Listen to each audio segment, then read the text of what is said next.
Today we are going to learn about moving coil galvanometer. This device is used to detect the flow of current. The principle behind the function of the moving coil galvanometer is whenever the current carrying rectangular coil, when it is kept within the magnetic field, that rectangular coil it will experience a torque. Are you clear? So that torque that gives you the deflection, because of the torque you are able to measure or detect the flow of current. Okay, now we will see the parts, that is construction part of the galvanometer. Here in between the magnetic field there is a rectangular coil that is made up of aluminum. That frame of the rectangular coil that is made up of aluminum. I am showing you the real part of the galvanometer. Here this is made up of, that rectangular frame is made up of aluminum on which a single copper wire that is wound on the rectangular framical work. Are you clear? So here a single wire that is wound on the rectangular frame. That copper wire that has two ends, two free ends are there. That reddish color line that shows the two end of the copper wire. Are you clear? One end of the copper wire that is connected with a hairspring. That hairspring that is made up of a metal called PASP bronze. It is an alloy. Are you clear? On the other end, the same rectangular frame and the copper wire, everything is suspended with the help of another wire that is also made up of PASP bronze, on which a small mirror is attached. Are you clear? Here this rectangular coil that is suspended in between the two magnetic field. Usually the magnetic field that is provided by horseshoe magnet, north pole and south poles are there, within which magnetic field is there. The rectangular coil that is suspended. That's why this is called as moving coil galvanometer, because the coil is going to move or it gets deflected. That's why this is called moving coil galvanometer. Are you clear? The free end of the spring and the free end of that top roof, there that PASP bronze wire is suspended. Therefrom another connection is taken. So here the wire is extended here. These two ends are called T1 and T2. With the help of the terminal T1 and T2, you can send the current, you can pass the current through the circuit. So when current flows through the PASP bronze wire as well as through the copper wire, again it flows through the PASP bronze, again it comes through the wire, and the current goes out through the terminal T2. So when current flows through this, what will happen? Here in this rectangular coil, torque will act. Are you clear? Later I will tell you how the torque acts.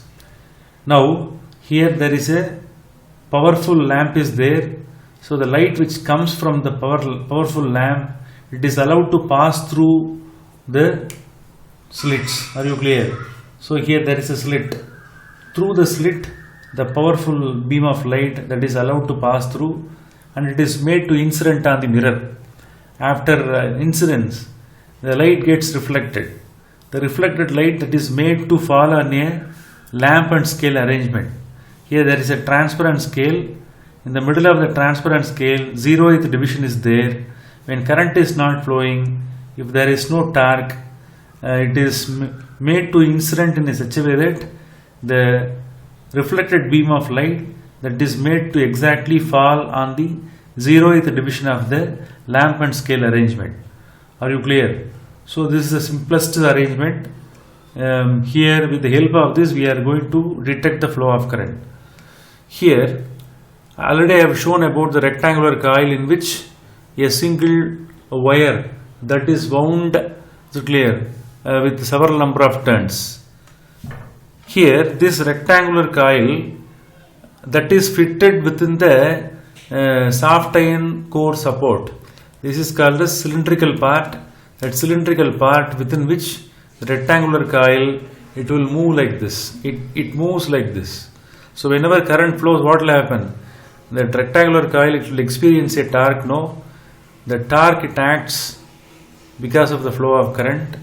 So with the help of the soft iron core support alone, this rectangular coil is placed. Are you clear? And then this entire thing that should be kept within the magnetic field. Here this is the magnetic field arrangement. This kind of magnetic field arrangement is called radial magnetic field. What is this? Radial magnetic field. So when the coil, when it is kept within this, if it is kept like this, look at that, the coil will be placed like this. So when it turns at all positions, maximum amount of torque will be created. Are you clear? Maximum amount of torque will be created. That's why we are using radial magnetic field arrangement. Are you clear? Now I showed the magnetic field, rectangular frame and then soft iron core. Now look at the arrangement. Everything is very compactly, it is kept within the magnetic field. Inside that soft iron core is there and then the rectangular frame is there. So all arrangements are available within the radial magnetic field. Are you clear?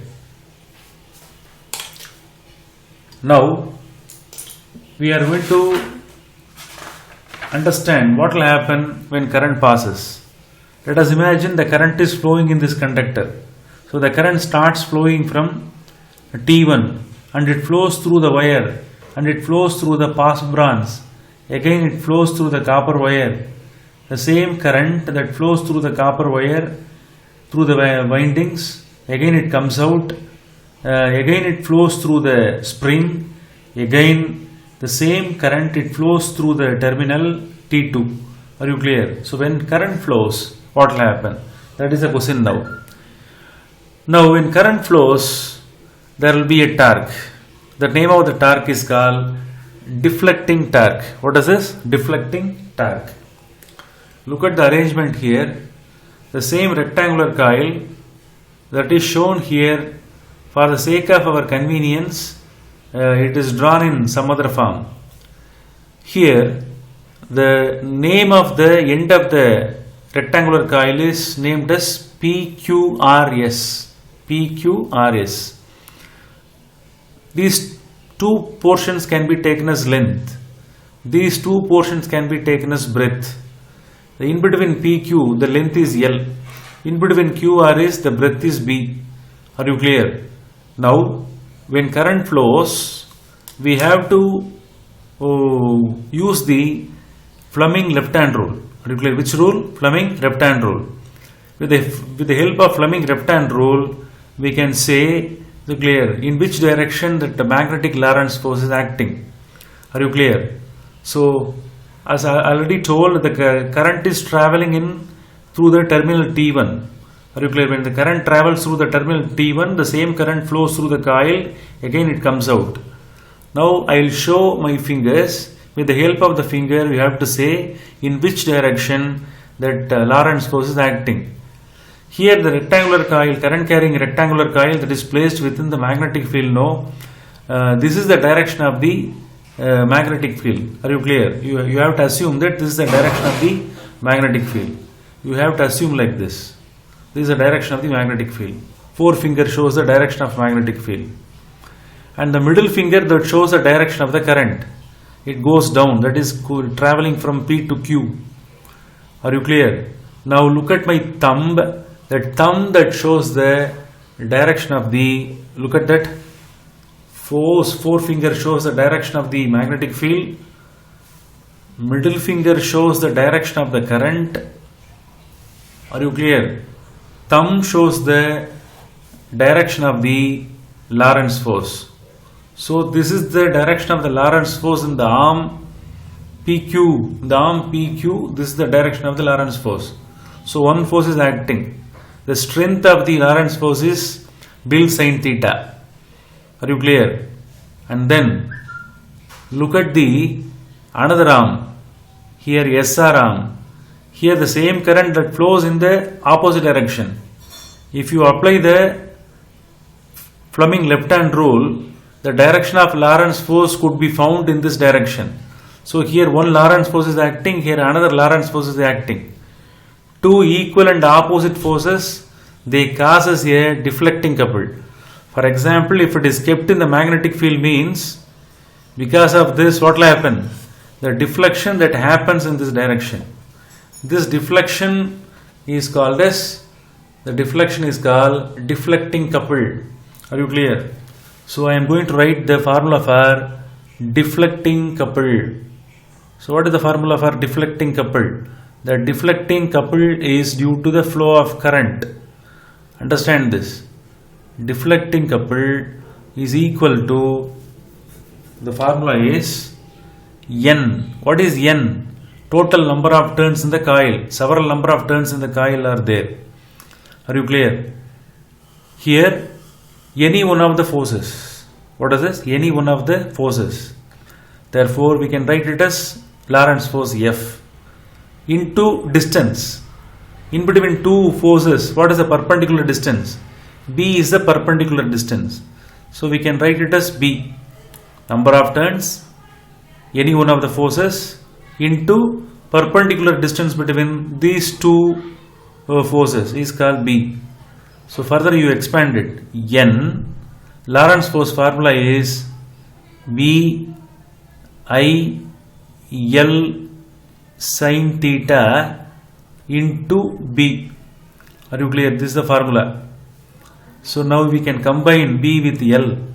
N B I L B sin theta. So this is the formula. Here, as I have told earlier, I showed the direction of Lorentz force with the help of Fleming left hand rule. No. So this is the direction of the magnetic field. This is the direction of Lorentz force. This is the direction of the current. Are you clear? In between the current and the magnetic field, what is the angle now? The angle is 90 degree. Are you clear? Therefore, instead of theta, we can substitute 90 degree. Are you clear? So maximum Lorentz force will be acting here. So sin 90 can be taken as 1. Therefore, NBI L into B can be written. What is L into B? This is length of the coil. This is the breadth of the coil. If length and breadth, if both are multiplied, you will get area.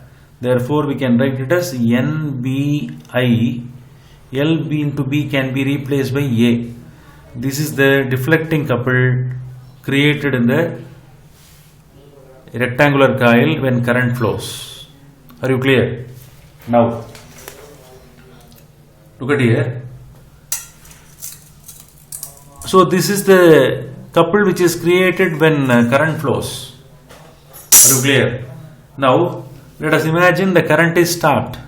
The flow of current is stopped. As soon as the current is stopped, what will happen? The coil has to come back to the normal position. So, when the coil is turned due to deflecting couple, what will happen to the spring? Here in this spring there will be a twist. Here this spring will be twisted. This one is made up of possible bronze. So when the coil is twisted like this, the spring will be twisted. Again I want to show the spring. Look at that. Here there is a spring. Are you able to see this? Here there is a spring. In this galvanometer there is a spring. Are you clear? If it is not able to be seen clearly, I will show the spring here. Look at that. This is a spring in which potential energy will be stored up when the coil is turned. Are you clear? That potential energy will be stored. No. With the help of the potential energy stored up, we are able to bring back the coil to the normal position when the current is not flowing. Are you clear? Now this coil that is to be restored back normal to the condition. That's why the couple which is created by the spring is called as, what is this? Restoring couple. With the help of the spring, where the potential energy is stored up, no, that spring that provides the restoring couple. Now I am going to write the formula for restoring couple. That restoring couple is mainly provided by which part? The spring part. Are you clear? Now this is the deflecting couple direction. Are you clear? Are you clear? Now the current is tapped. Immediately what will happen now? Restoring couple will be created. Now I am going to change the position of the forces. Are you clear? Now I am changing the position of the forces. Now the forces, they will be acting in the opposite direction. Are you clear? Look at that. Deflecting couple acts in this direction means restoring couple will be acting in the opposite direction. I want to show you in a proper form. This is the direction of deflecting couple. This is the direction of restoring couple. So restoring couple is provided by these springs. So springs are responsible for restoring couple. The formula is K theta. So this is called formula for restoring couple. Here K, you have to understand what is K. That K is called couple per unit twist. What is this? Couple per unit twist. This restoring couple is mainly provided by whom? The springs, where energy is stored up. Are you clear? So deflecting couple, due to deflecting couple, the coil, it turns like this. Due to restoring couple, the same coil, it will be turned back to the normal position. Because of that, the pointer in the galvanometer, it will be brought back to the normalcy. Are you clear? So this is in the case of the galvanometer which are used in the lab. Are you clear? Here, look at that. Here the light travels in this direction.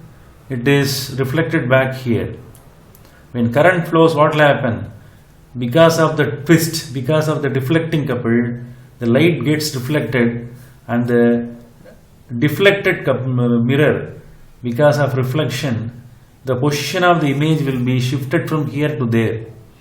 Are you clear? When the coil turns, since the mirror is attached on the positive branch, the mirror also gets deflected automatically. Due to the deflection of the mirror, light also gets deflected. So the reflected light will be deflected. Are you clear? Up to certain extent. Are you clear? When the current is cut off, when the current is not flowing, due to restoring couple, what will happen? This coil will come back to the normalcy. Therefore, the reflected light will go back to zero only because of restoring couple. Are you clear? So this is in the case of moving coil galvanometer.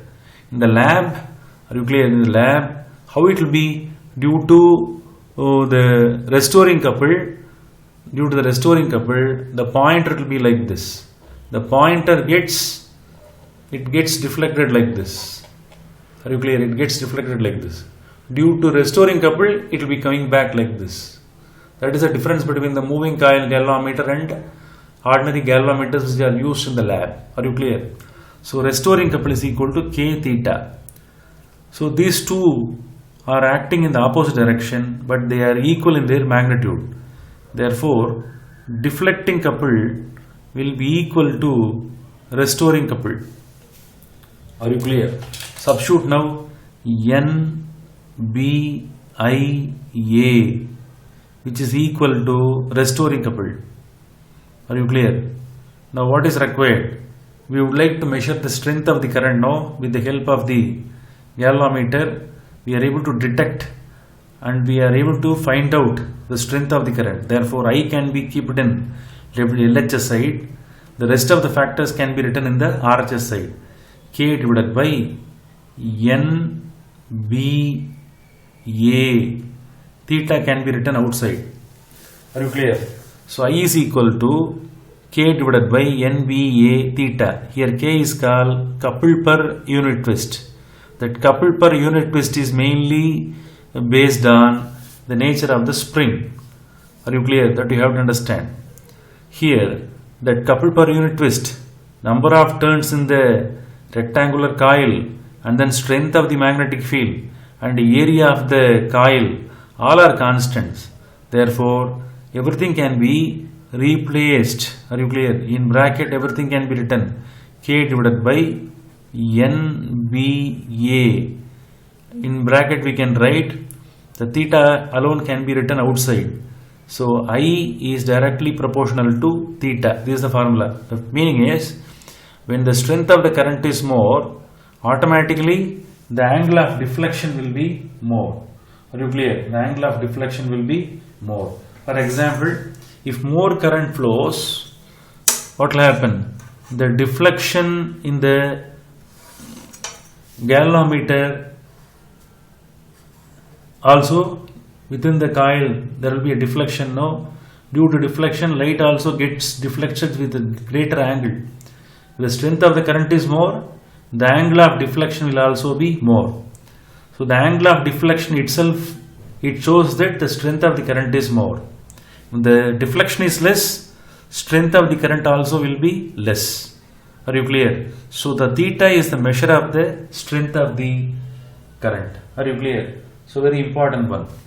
Here, this portion can be replaced by a constant. This entire thing can be replaced by a constant called G, and theta can be written. So what is G? G is called galvanometer constant. What is this? Galvanometer constant. Are you clear? Otherwise can also be called as current reduction factor of the galvanometer. G can be named in two ways: galvanometer constant or current reduction factor of the galvanometer. So there are two names for G. Are you clear? Very simple derivation from which we are able to calculate the strength of the current in the galvanometer. By knowing the value of K, theta, N, B, A, we are able to measure the strength of the current here. Mainly it is used for just to detect the flow of current. So this is called moving coil galvanometer. But we are not using this moving coil galvanometer in the lab. Are you clear? Usually it is used only in college levels. The galvanometers which are used in the lab, it will be very compact. Such kind of galvanometers are called pointer type galvanometer. What is this? Pointer type galvanometer. But this galvanometer is very sensitive. It is used to measure or to detect the very least amount of current. Are you clear? Such necessity never arises in the physics lab in school level. That's why we are using pointer type galvanometers. Okay. May be asked in essay question. Be thorough with the answers. Thank you.